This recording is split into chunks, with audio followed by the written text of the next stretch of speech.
है दोस्तों, स्वागत है आपका हमारे इस YouTube चैनल जिसका नाम है कैरियर कोचिंग सेंटर। चलो बैठ जाओ तुम। चलिए ध्यान देंगे यहाँ पर। बुक उठाइए यहाँ से। ये क्लास 9 है और आज हम लोग पढ़ेंगे फिजिक्स के। कागज कहाँ गया हो? फिजिक्स का चैप्टर 4 जिसका नाम है गुरुत्वाकर्षण। ठीक है, गुरुत्वाकर्षण का चैप्टर हम लोग ऑलरेडी कितने दिनों से पढ़ रहे हैं इसे, लेकिन आज जो हम लोग मेन बात पढ़ेंगे वो ये है कि अगर हम किसी पिंड मतलब किसी वस्तु को चंद्रमा पर लेकर जाते हैं, चंद्रमा पर लेकर जाएंगे तो उसके भार में क्या असर आएगा।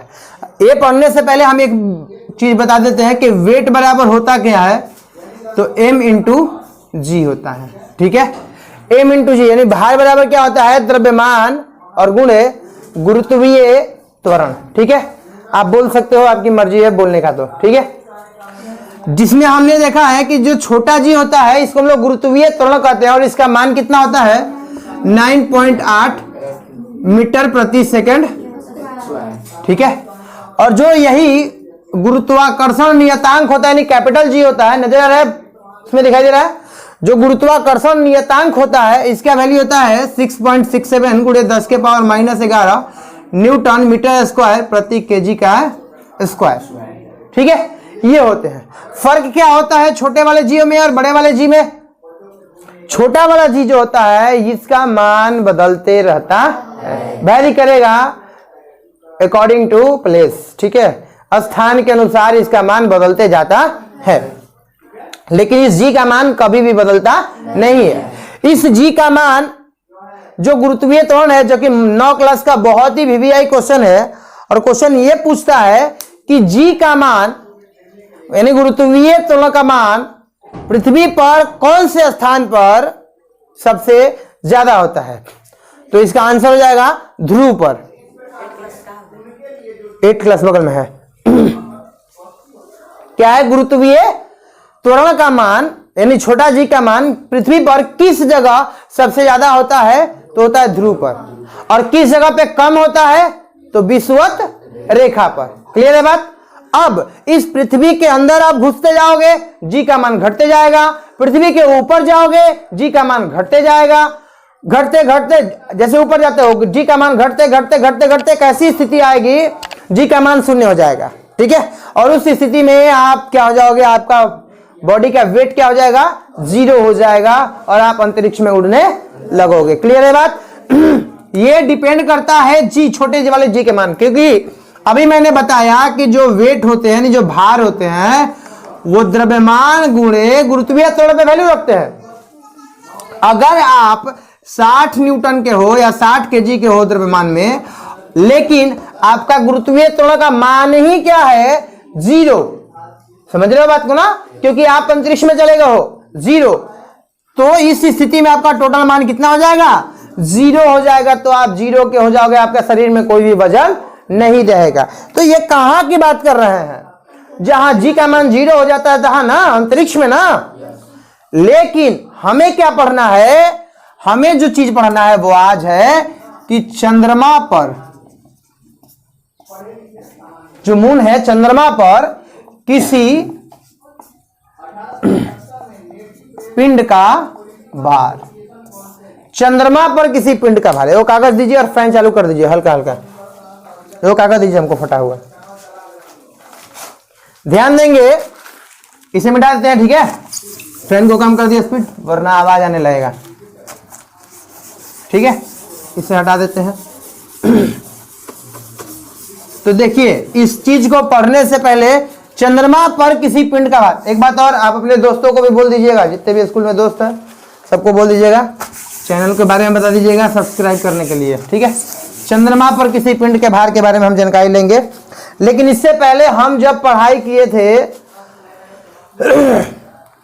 यूनिवर्सल लॉ ऑफ ग्रेविटेशन, गुरुत्वाकर्षण नियम जो होते हैं, गुरुत्वाकर्षण का नियतांक जो वैल्यू होता है, जो रूल होते हैं, फॉर्मूले होते हैं, हम इसके बारे में हम लोगों ने ऑलरेडी पढ़ाई किया है कि अगर दो पिंड हैं, एक पिंड का मान m1 है और एक पिंड का मान m2 है, और ये दोनों पिंड जो है r डिस्टेंस पर है, ये दोनों पिंड जो है इनके बीच की दूरी कितनी है, r है, तब यूनिवर्सल लॉ कहता है, सार्वत्रिक नियम कहता है, गुरुत्वाकर्षण का सार्वत्रिक नियम कहता है कि संसार में जितनी भी वस्तुएं होती है, सभी वस्तुएं एक दूसरे को अपनी ओर अट्रैक्ट करती है। समझ में आ गया? कहने का मतलब है कि ये मार्कर है और ये हम है, तो हम और मार्कर को अट्रैक्ट कर रहे हैं, मार्कर मुझे अट्रैक्ट कर रहा है। हम है और आप लोग हैं, तो आप मुझे अट्रैक्ट कर रहे हो, मैं आप लोगों को अट्रैक्ट कर रहा हूं। कहने का मतलब हुआ कि आप हमें खींच रहे हो, हम आपको खींच रहे हैं। संसार में जितनी भी दीवार है, फोटोज हैं, ठीक है, पत्थर है, कंकड़ पत्थर, यहां तक कि बालू के छोटे छोटे कण जो होते हैं, जितनी भी वस्तुएं हैं संसार में, सभी वस्तुएं एक दूसरे को अपनी तरफ खींचती है। समझ में आ गया? लेकिन अब कितने बल से खींचती है, तो इसका भी कैलकुलेशन हम लोगों ने ज्ञात किया था कि F जो है वो G m1 m2 बटा में r स्क्वायर, ये फॉर्मूला को हम लोगों ने ऑलरेडी सिद्ध किया हुआ है। ठीक है, इस चीज से हम लोगों ने ज्ञात किया है। क्लियर है बात? क्लियर है? इसको क्यों मैंने बताया, क्योंकि अभी तुरंत ही इसका काम पड़ने वाला है। समझ में आ गया? अब आते हैं, बात करते हैं, ये तो दो वस्तु हो गई ना, एक वस्तु मैं, एक वस्तु तुम। मान लो m1 वाले हम, m1 द्रव्यमान के हम है, 40 kg के हम है, 20 kg वाले तुम हो। समझ रहे हो ना बात को? ये m1 m2 हो गया। यहाँ पर दो वस्तु रखी गई है, किसी खास डिस्टेंस पर रखी गई है। लेकिन जब बात करते हैं कि इन दोनों पिंडों में से एक पिंड तुम्हारा खुद का पृथ्वी हो, तब क्या होगा? जैसे मान लेते हैं ये आप पृथ्वी हो गया तुम्हारा, और इस पृथ्वी पर तुम हो। क्लियर है बात? ये इसका सेंटर हो गया पृथ्वी का, और पृथ्वी गोल है तो उसका सेंटर तो होगा ना। ठीक है, सेंटर है, तो सेंटर से लेकर के और हमारा पैर जो है पृथ्वी से सटा हुआ है, तो इनके बीच की दूरी कुछ ना कुछ होगी, r, इसकी त्रिज्या होगी, दूरी होगी। तो एक तो पृथ्वी हो गया पिंड, दूसरा तुम हो गए। तो इस पृथ्वी के पिंड के द्रव्यमान को हम कैपिटल M से सूचित करते हैं। समझ गए? और तुम है तो तुम्हारे द्रव्यमान को हम छोटका m से सूचित करते हैं। ठीक है, तो अब इसका क्या फॉर्मूला बनेगा? G कैपिटल M छोटका m और बटा में r का स्क्वायर। क्लियर है? और ये किसके लिए हुआ? जब पृथ्वी है तब, अर्थ है तब। क्लियर है बात? अब बात करते हैं, यहां पर ये मून है, चंद्रमा, ये इसका भी सेंटर रहेगा। अब तुम क्या हुआ? पृथ्वी से चला गया कहां पर? मून पर चला गया। तो मान लो ये है तुम, तो यहां जाएगा तो ऐसा थोड़ा कि लंबा बन जाएगा, चैनाटा हो जाएगा, नहीं ना, तुम जैसा है वैसा ही रहेगा। तो तुम भी चला गया यहाँ पे, इसमें नजर नहीं आ रहा है, कोने पे नजर नहीं आ रहा है, कोई बात नहीं, इससे हटा देते हैं, यहाँ पर लिखते हैं। चलिए, अच्छी बात है। ये देखेंगे, कोई नहीं, यहां पर देखेंगे, यहां दिखाई दे रहा है, अभी देखेंगे यहां पर। ठीक है, बोर्ड थोड़ा छोटा है भाई, दिक्कत तो होगा। है ओके करने के लिए पूछ रहा है, ओके लिखा है तो ओके कर दीजिए। उसे दिखाई देने लगा? अच्छा, यहाँ पे दिखाई दे रहा है, यहाँ पे तो बोला था नहीं दिखाई दे रहा है। चलिए यहाँ देंगे, ये क्या है? ये अब आपका मून है। इसको समझते हैं। पृथ्वी के बारे में क्या देखा हमने? m माना हमने, पृथ्वी का द्रव्यमान, छोटा m क्या है? हमारा द्रव्यमान, अगर हम पृथ्वी पर खड़े हैं तो, और इनके बीच की दूरी को हम त्रिज्या को मान लिया कैपिटल R। क्लियर है? अब इस मून की बात करते हैं, तो मून का भी सेंटर पॉइंट होगा, और इस पे वही मैं जाकर के फिर से खड़ा हो गया। क्लियर है बात? तो इनके बीच की दूरी भी तो होगी, और वो क्या होगी? R। इसका द्रव्यमान m मान लेते हैं और इसका द्रव्यमान छोटा m मान लेते हैं। तो अब अगर हम यहां पर लिख दिए m, तो मुझे बताओ कि पृथ्वी का द्रव्यमान लिखा है कि चंद्रमा का द्रव्यमान लिखा है? किसी को पता है? यहां भी कैपिटल M, यहां भी कैपिटल M, पता चलेगा? नहीं चलेगा। तो हम इसको पता चलाने के लिए हमने यहां पर m डैश कर दिया। अब समझ में आ जाएगा, m डैश का मतलब होता है चंद्रमा का द्रव्यमान, और यहां पर छोटका m है, इसका भी डैश कर दिए, तो ये क्या हो जाएगा? चंद्रमा पर मेरा द्रव्यमान, जब हम चंद्रमा पर गए तब मेरा द्रव्यमान। और यहां पर r डैश क्या हो गया, चंद्रमा की त्रिज्या। या फिर ये कह सकते हैं कि चंद्रमा पर जब मैं खड़ा होता हूं तो मेरे और चंद्रमा के बीच की दूरी। समझ में आ गया बात को? ये समझ गया बात को? ये समझ गया बात को? ये फॉर्मूला समझ गए? बहुत अच्छी बात है, हम इसे मिटा देते हैं। दो पिंड के बारे में हम इसलिए नहीं पढ़ रहे हैं क्योंकि हमें पढ़ना है गुरुत्वाकर्षण के बारे में। ठीक है, तो पृथ्वी लगाता है जो बल, हम उसके बारे में जानकारी इकट्ठा करेंगे। चंद्रमा पर किसी पिंड का क्या भार होगा, हम इसके बारे में पता लगाने वाले हैं। ठीक है, ठीक है, तो यहां लिखेंगे कैपिटल M बराबर पृथ्वी का भार, पृथ्वी का भार ही पृथ्वी का द्रव्यमान, पृथ्वी का द्रव्यमान। M बराबर क्या हो जाएगा, पृथ्वी पर पिंड का द्रव्य, और R क्या हो जाएगा, पृथ्वी की त्रिज्या। क्लियर है? फिर उसी तरह से M डैश क्या है, दिखाई दे रहा है कैमरे में? M डैश क्या है, चंद्रमा का, अब यहां पर किसी लोगों को लग रहा है कुका का द्रव्यमान है, तो ये कुका नहीं है, चंद्रमा है।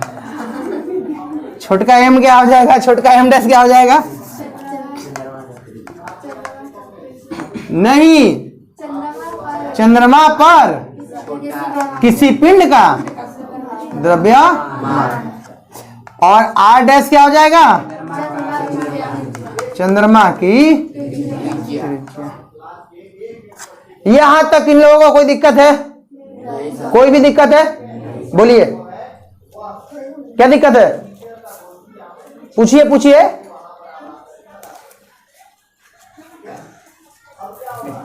कमाल है यार, अरे पूछना है तो पूछो। दिक्कत है तो नो सर बोलो, टाइट बोलो ना। No sir, no. अजीब तरह कर रहा है रिएक्ट। इस चित्र को उतारना है, इसे छोड़ देते हैं। ठीक है, तो अब अगर हम चले जाते हैं कहां पर, अच्छा एक और चीज है, हम पढ़ रहे हैं भार के बारे में ना, तो एक और चीज हम लोग यहां पर ले लेते हैं।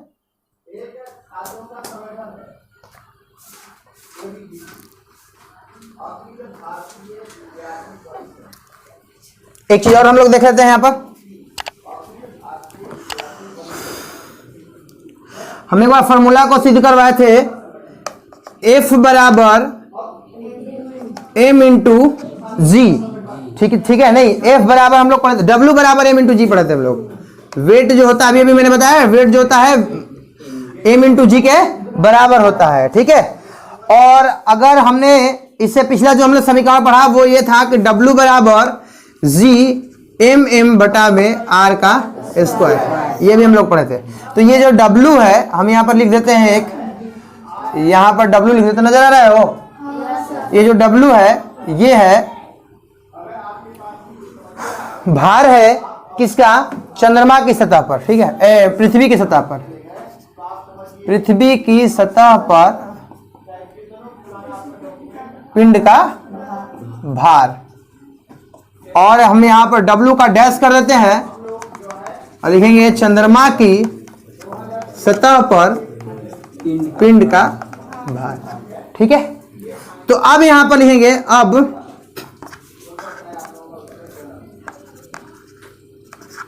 पृथ्वी की सतह पर, अब है पृथ्वी की सतह पर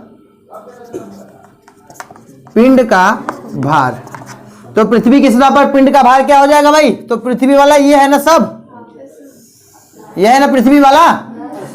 तो W बराबर, यहां पर W है, W बराबर क्या हो जाएगा, G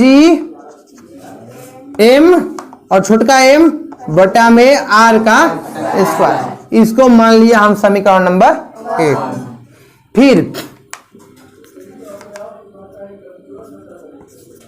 फिर चंद्रमा पर, चंद्रमा की सतह पर पिंड का भार। तो इसके लिए क्या लिखेंगे, W डैश, W डैश है यहाँ पर, ये चंद्रमा वाला है ना, तो W डैश बराबर क्या हो जाएगा, G M नहीं ना है, M डैश है ना, M डैश छोटका M डैश अब बटा में R डैश का स्क्वायर। ठीक है, इसको मान लिया हम समीकरण नंबर 2। क्लियर है बात?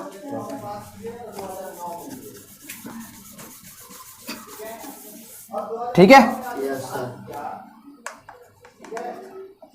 समीकरण 1 तथा 2 से, ठीक है, W डैश अपॉन W, ठीक है, तो W डैश का क्या वैल्यू है, G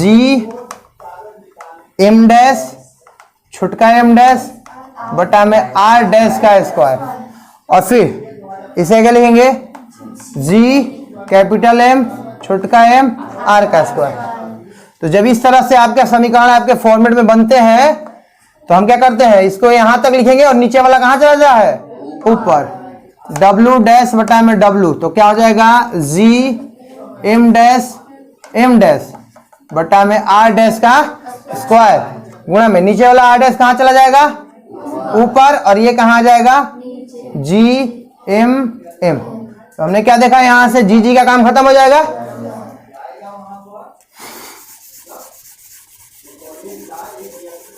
बोर्ड छोटा होने की वजह से बहुत दिक्कत हो रहा है, पिंड का भार है। तो क्या मिला हमारे पास में, W डैश बटा में W बराबर M डैश छोटा M डैश, फिर क्या है, R डैश का स्क्वायर है ना, गुना में R का स्क्वायर बटा में कैपिटल M और छोटा।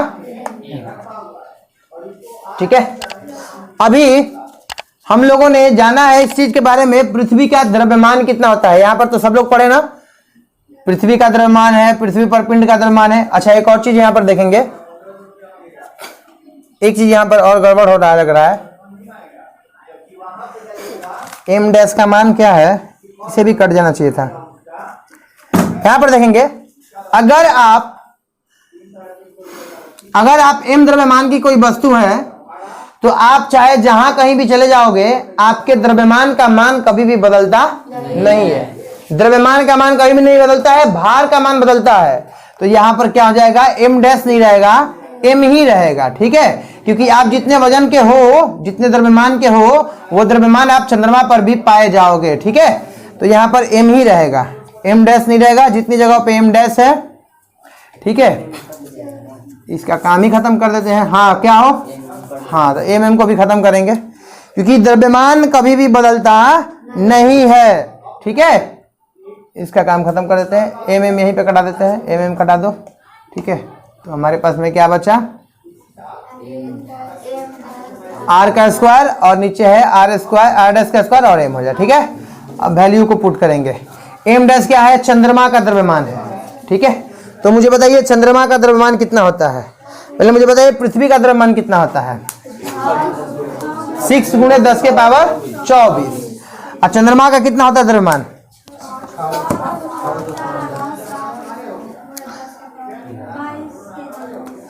नहीं, चंद्रमा का द्रव्यमान हम लिखेंगे यहाँ पर। आप लोग ना इस चित्र को उतार लीजिएगा। ठीक है, हम नीचे फिर से एक चित्र बना देंगे, यहाँ पर नीचे बना लेते हैं, पहले चित्र को बना लेंगे।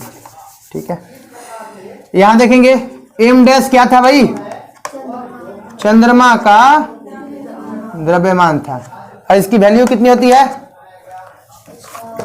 7.4 × 10⁻22 kg। ठीक है, और M क्या था, पृथ्वी का द्रव्यमान, और ये कितना है, 6 × 10⁻24 kg, यही होता है ना।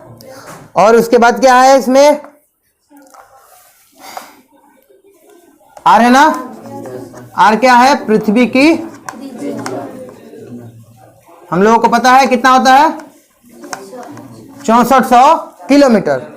और बात करते हैं R डैश क्या है, चंद्रमा की त्रिज्या, और इसका वैल्यू कितना होता है, 1740। ठीक है, ठीक है, तो वैल्यू को हम क्या करेंगे, यहाँ पे पुट कर देंगे। इस चित्र को आप लोग लिखिएगा, चित्र बनाने के लिए जगह छोड़ दीजिएगा, चित्र बनवा देंगे। ठीक है, बताएंगे जब आप कॉपी पे लिखिएगा तब। यहां तक समझ में आ रहा है? बोर्ड में जा रहा है यहाँ पे हो? ठीक है, W डैश बटा में W, तो क्या है हमारा M डैश है ना, M डैश का वैल्यू कितना है 7.4 गुणे 10 के पावर 22 बटा में क्या है R डैश का स्क्वायर है, R डैश कितना है 1740 का स्क्वायर। ठीक है, गुना में क्या है R का स्क्वायर है ना, R बराबर कितना है 6400 है ना, 6400 का स्क्वायर। और इसका कितना वैल्यू है, M का कितना है 6 गुने 24। तो जब आप इसे हल करोगे तो आएगा 1/6।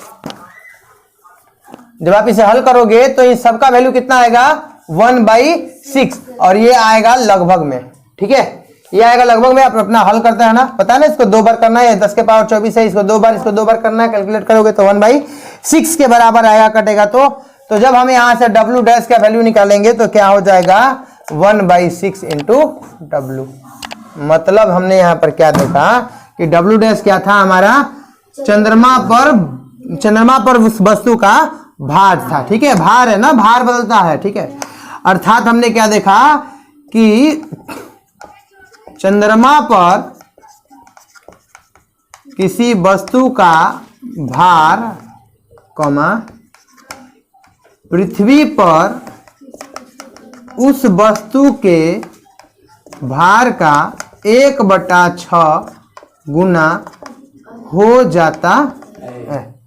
अर्थात कहने का मतलब ये हुआ कि अगर कोई आदमी जिसका वेट W वेट 60 kg का है, ठीक है, भार का न्यूटन था ना, न्यूटन का है, और ये जो है चला गया कहां पर, चंद्रमा पर, तो उसका वजन कितना हो जाएगा, W डैश का हो जाएगा, तो 1/6 इंटू W। तो 1/6 इंटू W का कितना वैल्यू है 60, 6 से कट जाएगा तो कितना हो जाओगे आप चंद्रमा पर जाओगे तो कितने के बन जाओगे 10। समझ में आ रहा है बात की, समझ में आ रहा है? तो अर्थात इसका मतलब ये हुआ कि किसी भी पिंड का, कोई व्यक्ति हो, कोई वस्तु हो, कोई पत्थर हो, ईंट हो, कुछ भी हो, उसका अगर भार पृथ्वी पर होता है कुछ भी, तो जब आप चंद्रमा पर चले जाओगे तो उस वस्तु के भार का कितना हो जाएगा 1/6 गुना के बराबर हो जाएगा। इसमें से किसी को कोई सवाल पूछना है तो पूछ सकता है, इससे संबंधित किसी को कोई सवाल पूछना है तो पूछिए। किसी को कोई सवाल पूछना है? नहीं? हाँ, आप उसे चाहो तो ऐसे लिख सकते हो आप, मैं यहाँ पे बता देता हूं, आप इसे घर पे अपना कैलकुलेट करते रहना। 7.4 गुणे 10 के पावर 22 बटा में 6 गुणे 10 के पावर 24 गुणा में कर लो 6400 गुणे में 6400, और नीचे कितना है 1740 गुणे 1740। समझ गए बात को? आप इसे चाहो तो 24 है और 22 से कटाओगे तो 2 को नीचे बच जाएगा, 10 के पावर 2 बचेगा ना, और ये 1 0 से 1 0 कटा दो, 1 0 से 1 0 कटा दो, नीचे वाला कैलकुलेट करोगे तो उसका वैल्यू लगभग में 1/6 के बराबर आ जाएगा। ठीक है, ज्यादा मान आएगा उसका 6 का। क्यों ज्यादा मान आएगा? क्योंकि आपने देखा है यहाँ पर 10 के पावर 24 है, वैल्यू ज्यादा है ना, यहाँ नीचे में, ऊपर में 22 ही है, नीचे में 24 है। ठीक है, इसका वैल्यू ज्यादा आएगा, इसलिए 1/6 के बराबर होता है। ठीक है, किसी को कोई दिक्कत है? नहीं, कोई दिक्कत है? ठीक है, तो चलिए बंद कर दीजिए कैमरा को। ठीक है, मिलते हैं अगले दिन एक नए टॉपिक के साथ। तब तक के लिए जय हिंद, जय भारत।